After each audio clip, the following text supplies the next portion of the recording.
Charisma Quotient. I'm your host, Kim Seltzer, a dating and makeover expert, where I will help you build confidence, make connections, and find love from the outside in.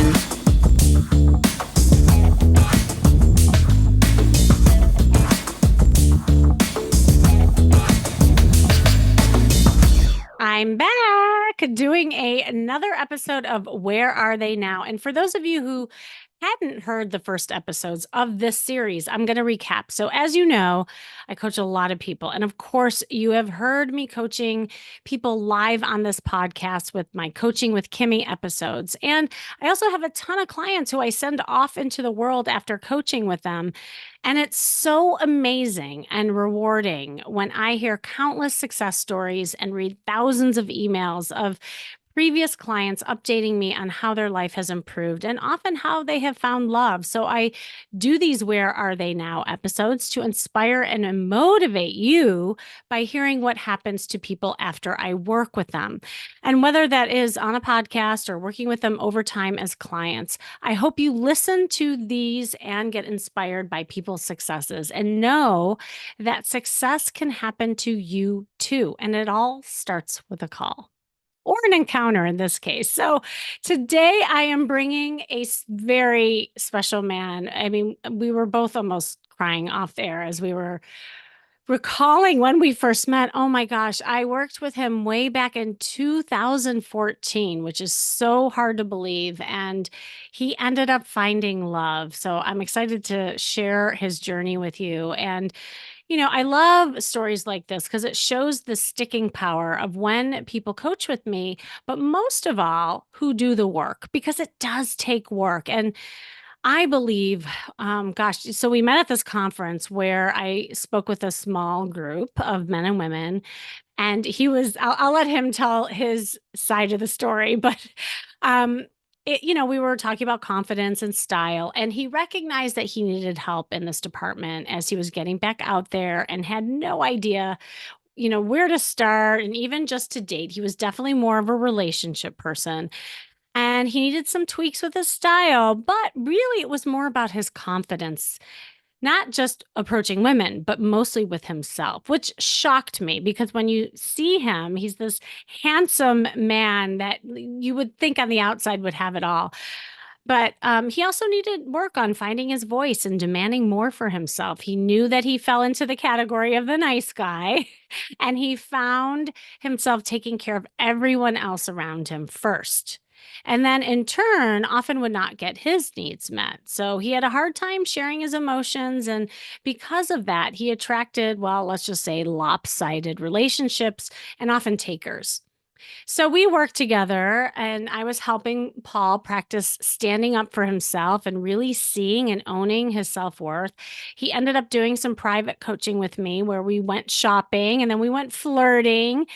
And it was really to help him gain that sexy confidence. I do remember so many moments where we were sitting and talking and also like helping him connect the dots of how his past was connected to the future and the choices he was making. And it all was kind of connecting for him. And he got some new pictures and he got new wardrobe. We began practicing just being more direct with his needs, pacing things out with women, and leading more with emotional connections.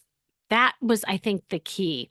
And his transformation was incredible. I mean, he started dating up a storm and eventually met this amazing woman who he's going to talk about and he's extremely happy with. And definitely different than any other woman that he had dated before, at least in what he told me. And they've been together now for quite a while, but I will let him tell you the rest. Welcome, Paul. Are you there? Yes, I'm here, Kim. Yes, you are. And gosh, I mean, I can't tell you. I mean, I was telling you this off air. Every time I would post on Facebook, I see your little face pop up or you would make a comment. And you couldn't see me on the other end of the computer, but like it just made me smile because I just have so many fond memories of just working with you. And it's incredible that you're here. So thank you for coming on. Yes, I'm glad to be on here with you on this podcast. Yeah. So, okay. Well, I mean, I recapped, but I would love to hear your version of the story of like who you were before we even met at that conference. And I don't know if you remember that guy even. Oh, yeah. Part of them is still there. But Yeah, it's yeah, honest. I um I I reflect back on that moment and I think to myself, it's like, boy, if I knew that, had the information and the encouragement and insights back in my early 20s, how much that would have generated a more, not to say that my life was terrible, but it wasn't what I had hoped for, So it was insightful as far as that's concerned. As far as, my, I had a long 30-year marriage that ended in divorce. And I'll just give a brief recap of that. And then this is all things that I learned after the fact. Once I got out of that in that divorce, I jumped into another relationship, which was the worst thing that I could do. And I wish I had a close knit of friends or, whatever that would have said, no, don't do that. But I did. And that was a learning experience of, a couple of years. But that encouraged me to come back out of that to say, I have to do things differently. And that's when I started searching, and it led me to San Francisco that met you, and that started our journey together. Yes. And so, I mean, that's what kind of your life was leading up to that moment. What were some of the things that you were struggling with before you went to the conference? Because obviously, like something motivated you to even go to that conference and then obviously hire me. I know I can remember, packing my bags and getting ready to go to San Francisco. And I'm like, what am I doing? And I'm like, I have to do this. This inner voice said, go. You're going to be, it's going to be okay. Because I believe a lot of my fears kept me from doing the things that I needed to be doing. And not to say that they all go away, because I know they present themselves at times, but it's facing your fears and moving past them and taking that next step. Um, I wouldn't have it done any other way than how it all unfolded. So Yeah, I'd love for you to share some of those fears because, I think there's a lot of guys, especially listening to this and probably, thinking, well, he didn't have it that bad. So no wonder, you know, no wonder he's fine now. I'd love for you to paint the picture for them because things weren't all rosy. right, I was really fearful of talking with women. I mean, I had a really confidence problem there. I mean, I didn't look at a woman as, a person that I could talk to. I don't know what my actual fear was, other than, well, I know what it was. It was a fear of rejection. Yeah. And I didn't need to even go into talking with a woman with a fear of rejection. I should have went in with the viewpoint of us like, well, here's this beautiful person that I can talk to, you know, and what can we gain through our conversation together? Because it's all about our conversation and our connection. So I guess I can jump ahead a little bit in saying that once I did coach with you and came back, I knew as in my work, I needed to be in and about people. So I chose a delivery route that put me in businesses in downtown Frederick, Maryland to meet people. And I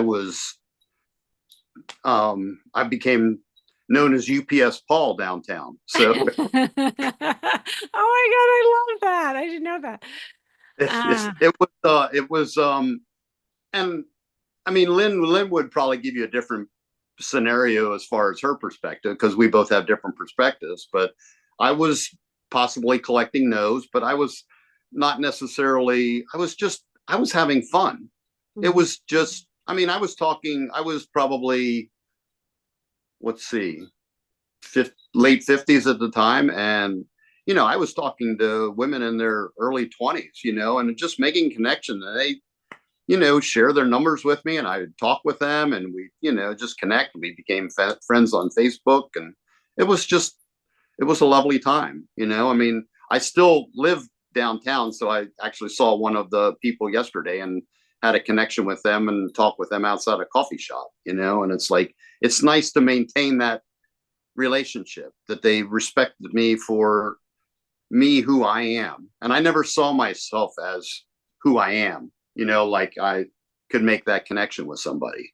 And that was That one of the, yeah. Yeah, no, no, no. I'm glad you said that because that's one thing I really want to highlight. And I remember like working with you on is that like and to me, again, from an outsider, it was such a shock to hear you say that you had low self-confidence, that your self-worth was lower. And can you talk a little bit about that and like how that played out for you back then? Well, the Before you did the work. I mean, like where you were. oh, before the work. Yeah. Yeah, I'm trying to remember how that was. I I guess I reflect on that, saying that I didn't really see myself in that role until our conversation, that is like we did like a role reversal, and I'll never forget that moment. And I know I share that every time I talk with you, and it might get old, but it's so insightful when you mirrored me and said, how I talk with people. And we got done with the conversation, and I'm like, well, I don't really like talking with you. And I'm like, not that I hated you or anything, but it was just an uncomfortable, not really a connection.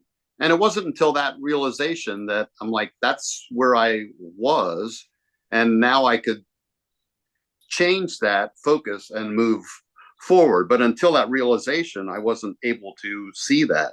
So it wasn't like I was dull and boring, but I wasn't making that connection, you know, showing the interest in the other person, or it was dry. I was dry.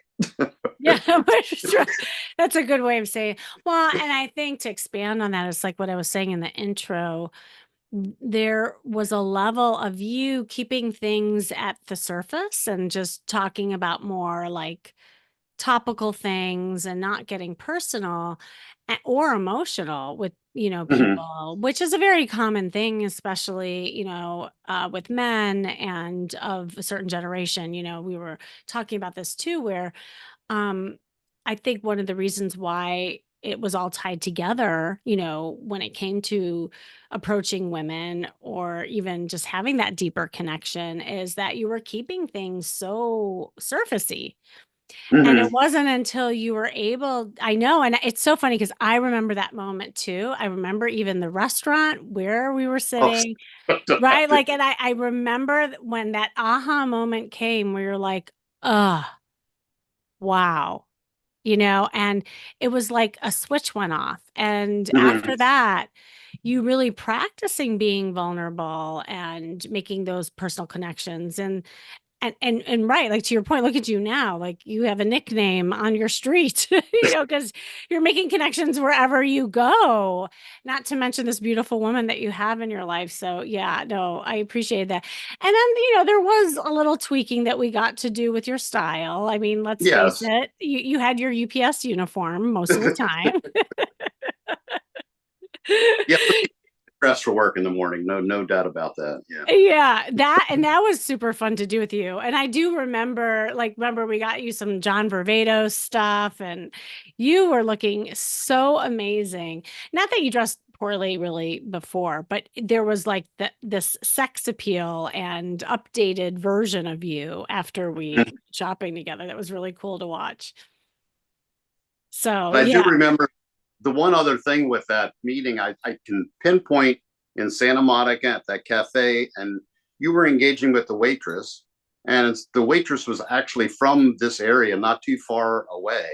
And I'm like, these are the things that tie us together as human beings. I mean, I didn't know this person. She's out there. She was with, I think, if I remember right, I think she had a young daughter, and those things are like imprinted in my mind, and it's like it was just so amazing to have that conversation with, usually you take your service person, the waiter or the waitress for granted. And it's like, just to be involved in that interaction, that we're all in this together, So I'm saying that we probably brightened her day as well, for us being there.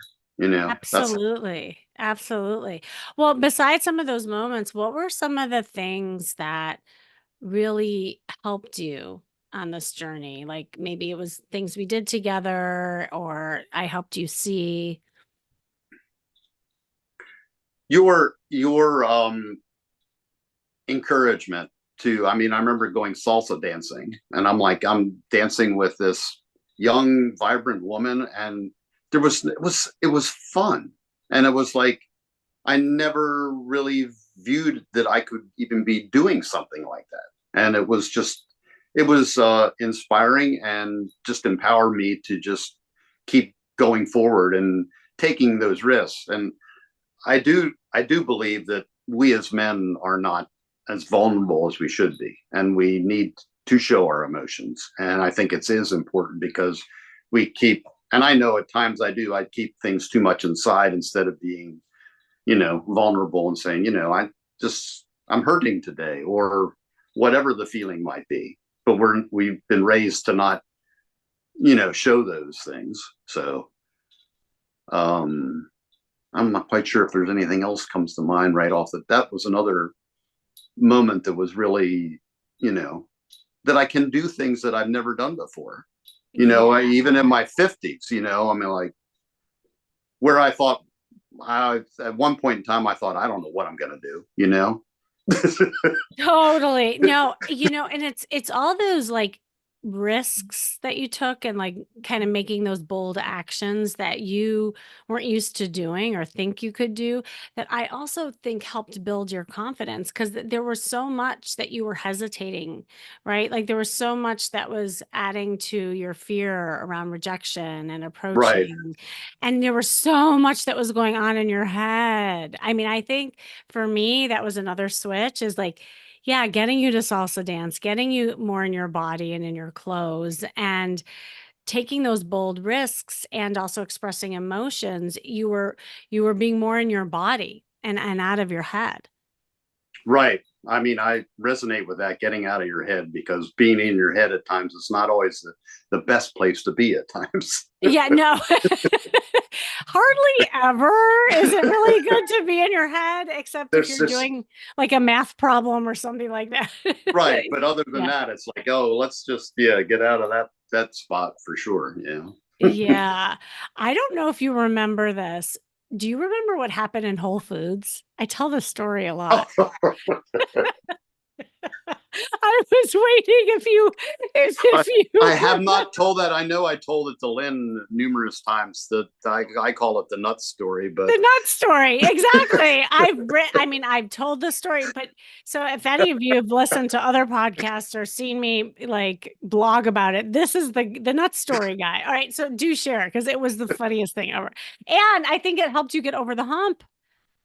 oh, for sure, yeah. It was like, okay, so we walk in the Whole Foods, and I mean, we go in the front, and there's one display where somebody's handing out free things or whatever, and we talk to them, and I'm basically following you blindly, trusting you're doing what you're doing, and we get around to the produce section, and you go, Paul, go over and talk to that woman over there. And I'm like, her? I'm like, she's like drop dead gorgeous. I'm like, what? I don't have anything to talk to her about. So here's my inner voice going, well, you come this far, you got to keep going. So I walk over there. I know you were watching me, but I was like, I was in my zone then. I walked over, and we were right around some the nut table, and I asked her, I don't know if it was pecans or whatever. I said, do you know anything about these nuts? And I'm like, we ended up having a beautiful short conversation, and it was lovely. And it's like, yeah, that's the nut conversation. It was, but I don't know if you remember this part. That's exactly how I recalled it too, by the way. But I do remember you. specifically stopping right before you went to talk to her. You're like, but Kimmy, what do I talk about? And then I said, Paul, what section are we in? You're like, oh, well, this is the nut section. And I just looked at you. You're like, oh, I could talk about the nuts. I don't think I think I might have been not aware of that, but I don't think I realized I said that. But yeah, that's yeah.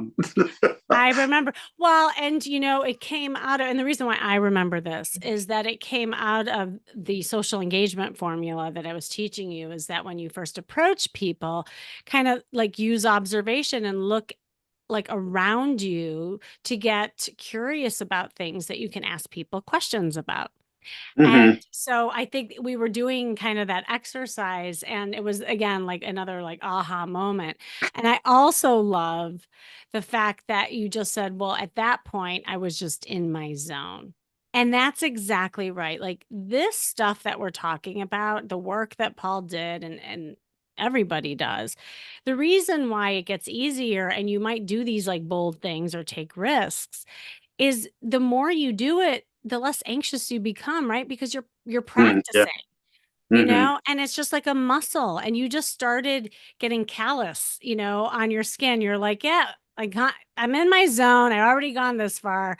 And you forgot the fact that you were nervous. You're just like, I'm just going to do it. Right. And that's exactly right. So that's why I wanted to highlight that story because it was a beautiful, I think, moment for you. And then I just saw a lot of other things happen after that. I did forget. Like I said, I've shared that before, but I did forget about that one. Oh, how quickly we forget. And that's why I love doing these episodes because I start remembering things and it's so weird. Like when you have success in this area, like it's almost hard to remember that person you were before. Like it's like, wow, yeah, that's weird to think I was scared to approach that person, or it was weird to think I had lower self-esteem. And it's so important to really look at not only where you were before, but where you are now and all that you've accomplished. So let's get into the lady who I had the pleasure of meeting, which I was so excited about. So tell the story of how you met her and how you guys are now. So she was not living on the downtown route that I worked, but she was downtown. So when I first started delivering, there was this local restaurant, Hooch and Banter, and they knew that I was a single man looking for a special lady, and they introduced us early on. It was a year in the making with our introduction. So a year after the restaurant opened, she was there for the anniversary, and so was I. And she was there with her friend. So I was at the bar, and we had met just briefly here and there, but I was I would go over and talk with her and her friend, and I was actually having more conversation with her friend than with her at the time. And I'm like, well, it's okay. I mean, if she's interested, fine. She will tell you later that she really feels like I should have pursued her more, but I wasn't. I was actually okay with if she said no. I got to a point where it's like it's okay to have no's. We always joke. She jokes with me about you were collecting no's all the time, and I'm like, well, what it was I was having conversation and I was enjoying myself. So we left the restaurant, and I'm thinking, well, I had more connection with her friend than I did with her, but it was okay. So a few days later, she's out with her other friends at another restaurant, and her friends got somewhat involved. And while she was in they heard about me a little bit because she had talked about me, so they're encouraging her. Well, she had slipped to the restroom, and they got a hold of her phone, and next thing she sent me a Facebook request for friends. And I'm like, well, that's kind of odd. I can remember when I was actually driving my truck, and I'm like, oh, she's sent me a friend request. I'm like, oh, okay. So I immediately replied back, and we started texting, and then we, went out on a couple dates, and it was next thing I was moving in. She'll tell you I just moved in and never left. So that's her story, which What's is your true. side? Well, I did move in and I didn't leave, but I mean, that's not, it was fun. It was an interesting way of meeting her. So then the neighbors thought I was, because I would park the truck outside during my lunch break, and they just thought the UPS driver was, they didn't know me at the time, but they thought I was just being what a UPS driver does on the side. And that wasn't the case. We were actually together then, but they didn't know that. Oh my God. That is so great. I mean, it's such a great story. Were there any of the like skills that you picked up during our coaching together or, like in your journey that helped you like with your confidence with her? um, oh yeah, for sure. Because before I probably would have been like devastated, after the first meeting, although she's not interested, but I was okay with that. It was just a joy to not be worried about if it didn't, it didn't work out. It wasn't, there's plenty of fish in the sea, so to speak. But I mean, I felt a connection with her and I was attracted to her, but she had some things she had to work on her end for us to, come together. So that was um, a good insight as far as that was concerned. Um, I'm trying to think what else. I lost my train of thought. There's so Well, much on in my mind now that you stirred up some emotions and feelings. I'm like, oh, I did those things, and sometimes I forget, and now yeah. I'm gonna get emotional. Oh, that's okay. She had. I want to give her credit because she did something for me on my 66th birthday. She gave me a surprise party slash retirement that was unbeknownst to me. And she caught me off guard totally. And there were family members there and people from downtown businesses. And I wasn't feeling well at all that day. I had some type of bug and I didn't think I could even make it. So she coordinated this whole event. And I walked in and all these people were there at the venue. And I was just taken aback and I started crying. And I'm like, oh, I just couldn't. I was just, it was special. And she's a special woman. And reflecting on that, I need to tell her that more. So thank you for having this, interview with me because this podcast, because it does help me now as much as it did back then to keep moving forward. So, Oh, well, it's like no matter what stage you are in a relationship and whether you're like single looking to find the love or you're in love, and you kind of do the daily grind, like we all need that remembrance of, who people are to each other and the work that you did even just to get here.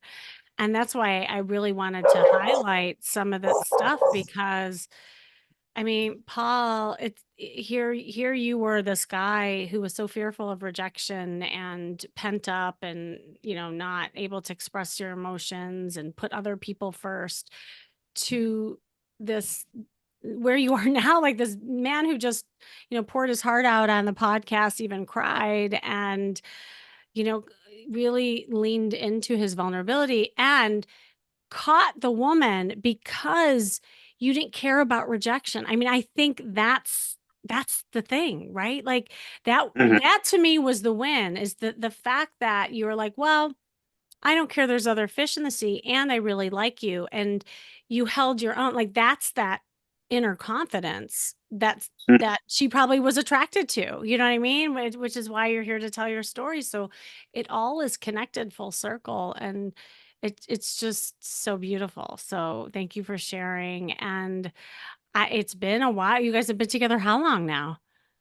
I think it's going on 8 years now. Yeah. Oh, Yeah. Wow. Yeah. Well, I certainly hope that people listening to this, feel a sense of motivation and hope because, a lot of people, you listening, you might say, well, that can't happen to me. Well, you Oh, used to yes, it say that too. Yeah. Well, because You I was have going to. to ask you, like, what would you say to those people, and what message would you want to send people who are like contemplating working on themselves or in this area? Hmm. Listen to your inner self and take that time to reflect, to say, um, one thing I've noticed that, and I need to work on that more now that I talking with you, and it's important to talk to others too, and find those people that you connect with on different levels. But one of the things was I started feeling more, and I could feel like I don't remember if we talked about goosebumps or not. I Yes, don't.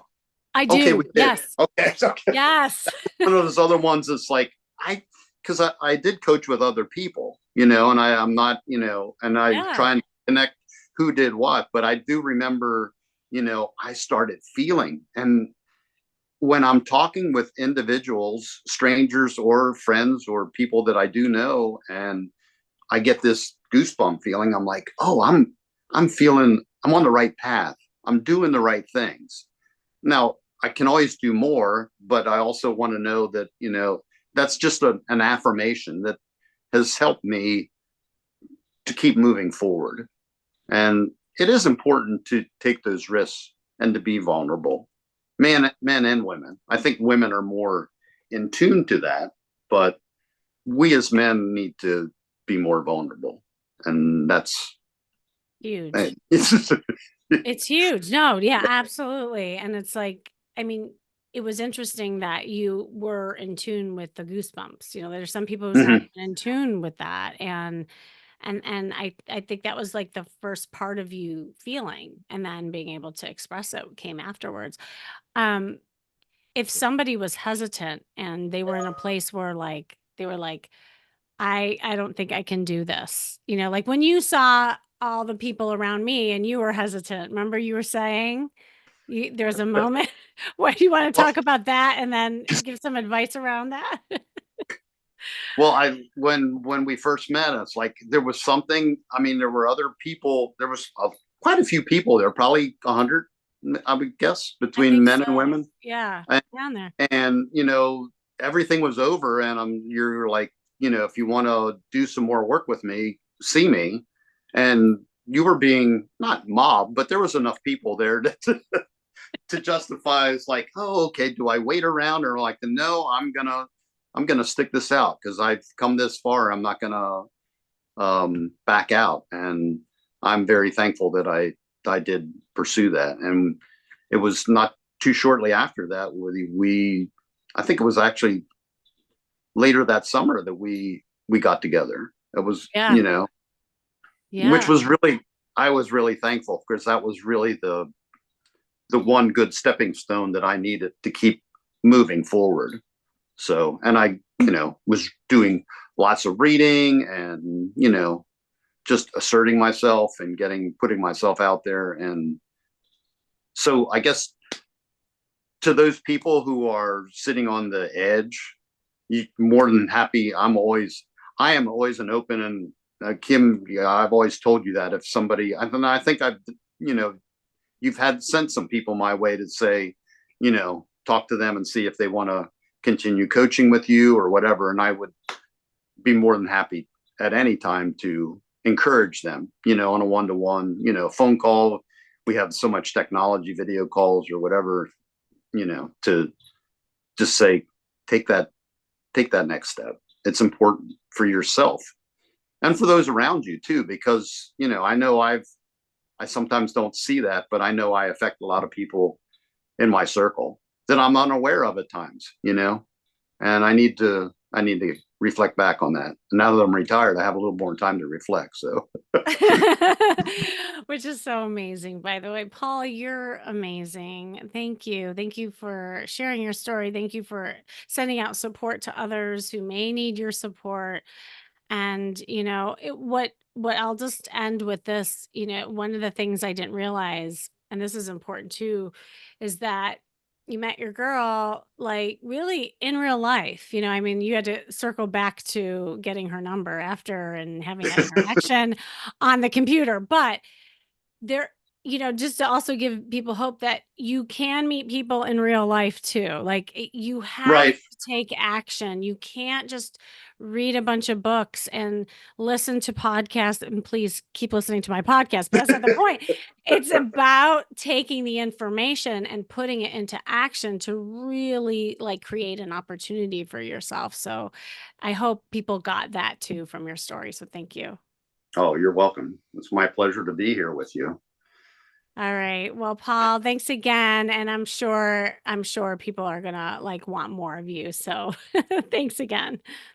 Oh, And thanks again for joining me today. You listening. This has been the Charisma Quotient. I'm your host, of course, Kimmy Seltzer. And remember, you can build confidence, make connections, and find love from the outside in. And if you want help overcoming dating challenges that you might be having or seeing your self worth to attract a healthy relationship, of course, I have lots of ways to help you overcome that dating anxiety that you might be feeling. So, like Paul did. I mean, if you're not seeing me at a conference, at least take advantage of the free private coaching call that I always offer on this podcast. Just click the link you see in the show notes and you can do that. And depending on when you're listening to this, I do have a workshop coming up. It's called How to Meet People in Real Life, as Paul did. If you are interested in doing that, then you can just go to stophatingdating.com. It's coming up August 28th. It's interactive, it's for men and women. And really, I just will help you and give you tips on how to get rid of that anxiety and uncertainty. And it's about changing the way you mingle. It's about changing the way you present yourself and connecting daily so that you can date with confidence. So just click the link you see in the show notes there. And for you ladies, of course, I have a dating IRL retreat coming up. I'm just saying, planting that seed. If you're interested in doing everything in real life, it's called Dating IRL. So just get in contact with me. Go to askkimmy.com. I know I'm throwing a lot at you right now, but look, there's so many ways that you can better yourself to help yourself. And it all starts with possibly a call, possibly a workshop, or a knock on the door. So remember, working on you is working on your dating life. That's all for now.